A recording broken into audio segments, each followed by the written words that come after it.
So if you have not been living under a rock, you have probably heard before the advice, you should analyze your games. And it's good advice, but a lot of people still don't really know how to actually go about it. So in today's video, I want to kind of outline my process, at least that I've used to analyze my games. And over the years, I think it's something that has helped me overcome several plateaus, being able to recognize areas in my game that need improvement and then working upon those based upon this initial sort of analysis of my games. This is not something that a coach ever really did, like sat down with me and talked about. So hopefully in this video, this is gonna help some of you guys who might not yet really understand how to analyze your games, even if you feel like you're at a decent level. But before we even discuss, how to analyze our games, why should we in the first place? And this might seem like an obvious thing, but really there's two, maybe three reasons based upon the first two, which is that first of all, you want to be able to identify the flaws in sort of how you're thinking. This might be a bit easier if you have a coach, not an option for everyone, but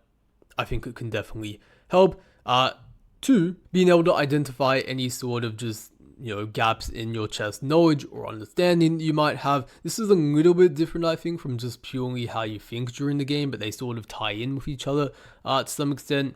And then, well, third, based upon sort of whatever mistakes or gaps in your chess that you appear to have from analyzing your games, then you want to, of course, adapt your chess study accordingly. And it really is important that, when you analyze your games, you're not just, generating some computer graph and being like, oh yeah, that was a bad move, I should not do that next time. Like, that doesn't really teach you anything. You really need to understand, what was the root of this mistake? Was it because, there was something messed up with my thought process? Was it because I just never studied a pawn structure before and I made a bad move because I didn't know the plans? This stuff is important to really get to the root of. And I want to give a quick example that would hopefully flesh this out from a game I looked at of my students recently. So this is a game I was looking at of one of my students recently, and I won't say the name, of course, just for privacy's sake, but basically in this position his opponent played queen to e7, and it looks like there's now a threat of knight takes e4, bishop takes e4, queen takes e4, and winning a pawn because of the pin. And naturally, to avoid losing the pawn, he played f3. But when I looked at this, I was like, that is not a move I would probably play. And to many players, this is going to look very natural because, what could be more natural than just sort of holding onto the pawn? And, well, okay, concretely speaking, there is d5 and then you're getting up on this more and it's a little bit unpleasant. But intuitively, this felt a little bit wrong to me. Just in the first place, going f3, really trying to hold onto that pawn when, to me, it's we're in the opening, we should be developing, screw that pawn, let me sacrifice that and just try to develop something like knight f3 maybe, and if they take, screw it, I'll just castle, and just play for the initiative. This to me was when I looked at the position, the most natural thing. And my student was at a level where, he sort of understands in the open, you should develop your pieces and stuff. But what for a lot of players they struggle with is when sticking to these sort of principles often comes at the expense of material, because material is something that many players are basically in a toxic relationship with, where they're just trying to cling on to as much of it as possible. And this deserves probably its own video, but to me, when I look at this, I'm like, okay, you care too much about the e4 pawn, they just moved the queen aligned with the king. Let's develop, let's sack the pawn, I don't care about this guy. You can see the difference there between okay, I just made a bad move, and fundamentally there was something wrong in the thinking process that can and should be improved. And I should also note knight f3, there is still d5 here, so it's more accurate technically to play knight to e2. But even if knight f3 concretely is not that good because of d5 specifically, whereas knight e2, of course, now d5, we just take it because there's no pin on the e file. This would be an example of you executed incorrectly, you played the wrong move, but you're still playing in the right spirit, right? You weren't afraid of them just grabbing a pawn. It's just a problem with d5, and knight e2 of course improves upon that. And then okay, they can still probably grab a pawn, sorry, maybe they do that first and then probably just castle, and okay, we now have a bit of a lead in development, we're down a pawn, but it's okay, the game is gonna go on. So moving on to the next thing, I do want to discuss now how to use the engine during analysis. And this is a bit of a touchy subject. Some people say never use engines, they're terrible for your chess, they're gonna make you stupid. But I mean, realistically speaking, for me, I use an engine for every game I analyze at some point pretty much. it's pretty rare that I'm never going to touch the engine at all. I think in the year 2024, it's an indispensable tool, which if you like have any understanding of how to use, you probably should. But generally, the stronger you are, the more you can get out of it. Like I can look at many players stronger than me, of course, also can look at an engine evaluation and sort of understand like roughly, okay, like yeah, in that line, like I understand why the computer's saying that's better than what I did, makes sense when it's pointed out. But if you're like, below a certain level, some of these things might be slightly hard to figure out, even if the engine is yelling it at you. And having the coach to go over your games with, I think, is definitely probably going to give you more mileage. They can explain things in a more human way. They can also point out things that the engine might not, but are still important to understand. For the position, of course, not an option for everyone. But at the very least, if you are going to use an engine, when you analyze your games, you want to try to really extract what you were thinking during the game and put that down in writing, or like the key variations you calculate at least during the game before you turn the engine on. Because the moment you turn the engine on, it's going to show you everything.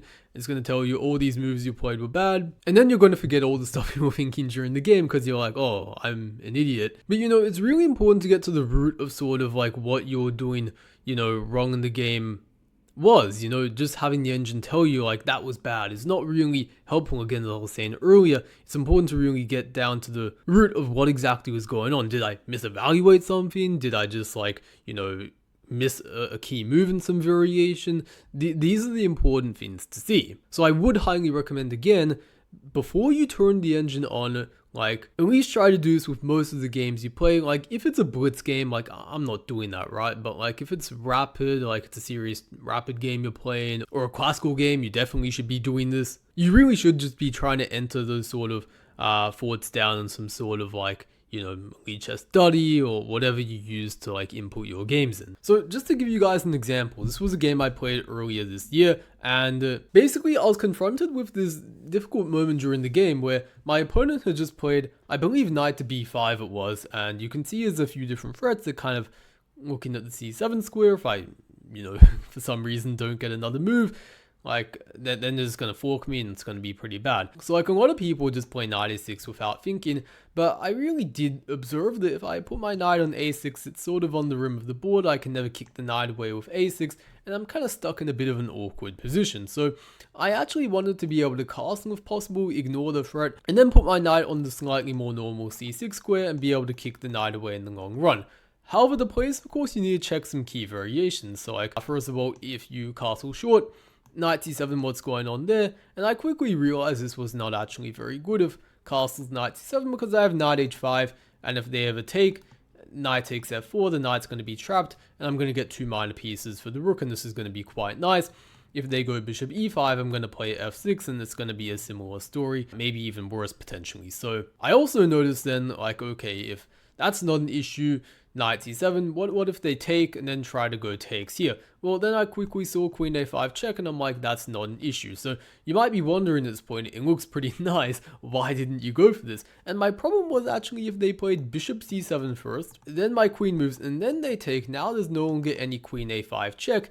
And I didn't end my line here, I kept going here, so I was like, bishop b4 check, knight d2 looks very suspicious because there might be something like this, and then they're probably lose material, so king f1, only serious move. And then I got to this sort of position, and I wasn't really too sure. It kind of felt like I was down a pawn. They're going to go g3, king g2 next. Even though they can't castle, it doesn't feel like that's too important in this exact position. And so I probably thought like maybe I have some compensation for the pawn, but it doesn't feel like enough. But then actually, like, when I came back and analyzed the game later, I was like, oh, castles was the best move in the position. So I'm like, okay, not just I'm an idiot for playing knight a6, because I definitely looked at castles during the game, but let's really try and understand, why is castles kind of working when I thought it wasn't. So you can see bishop c7 here, queen d7, this was the line that I was looking at, and this was again what I thought was a problem, so it's important to compare this to whatever the computer's saying. I thought takes was a bit annoying. You can already see the computer spazzing out, saying black's a little bit better. Takes again is what I thought was the issue.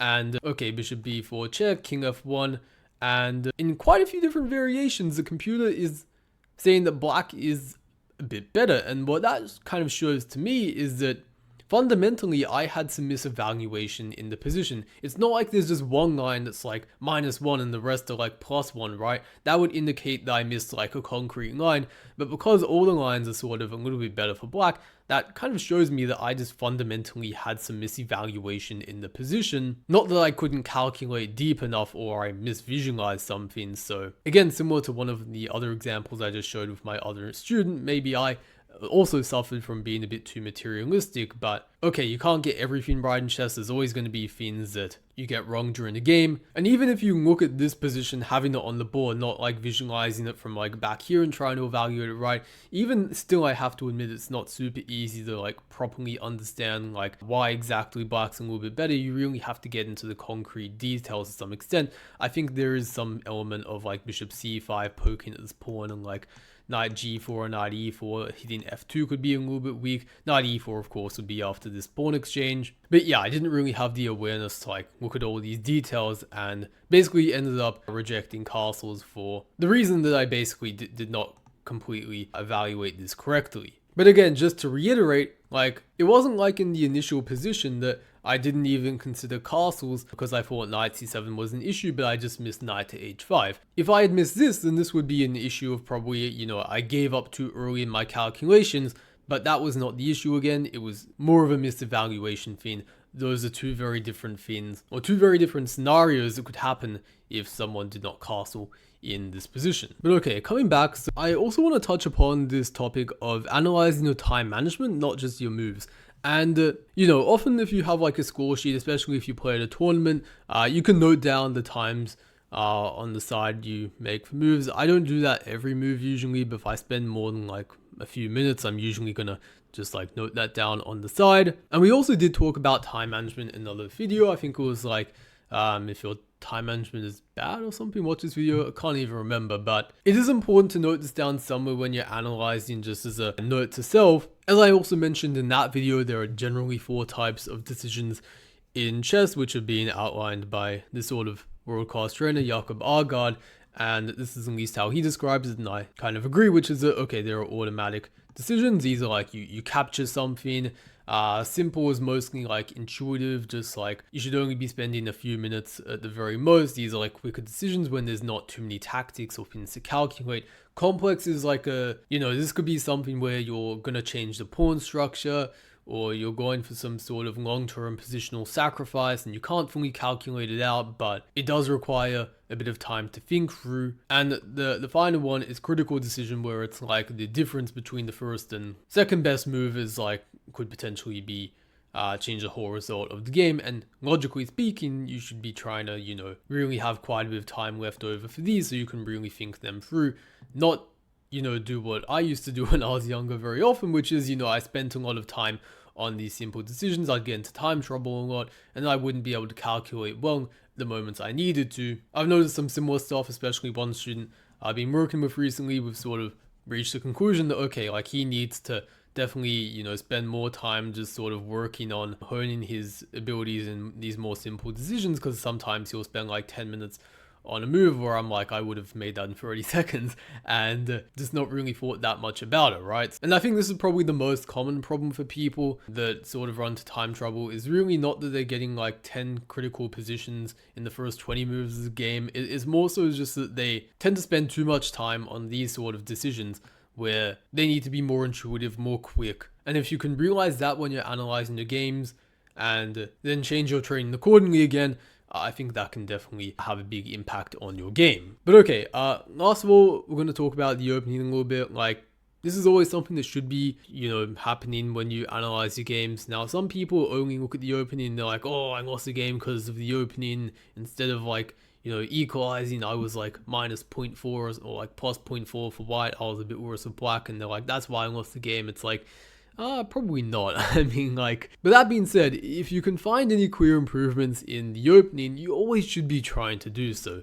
You don't want to like have a crappy repertoire, you're repeating the same mistakes over and over again. This happens a lot, especially of people who play like online blitz, and they're just like, you know, whipping out the same mistakes game after game. And I've worked with some students in the past before where like they'd show me their games and they just kept repeating the same mistakes over and over again in the opening. I'm like, did they not analyze this? Like, to me, this is like, you know, I might make an atrocious mistake in the opening once, but I'm probably not going to make that same mistake, you know, twice, right? And there is also another element to this where sometimes you blitz out all the theory you want to in the opening, and then you get to a good position. You knew all the theory, but then you didn't know how to play the position. And that's an entirely different problem of not just like being unaware of the theory, but you don't really understand how to play the rising middle game positions. I have some recommendations here.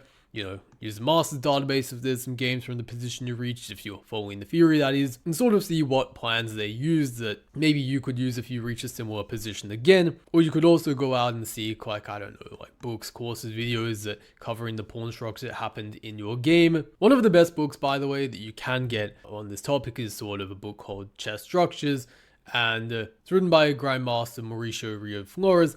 Covers not every single pawn structure you could get, but a lot of them, many Sicilian structures, French structures, King's Indian ones. So if you're interested in that sort of stuff, I would recommend that book. But yeah, that being said, there's not too much more I really have to cover for this video.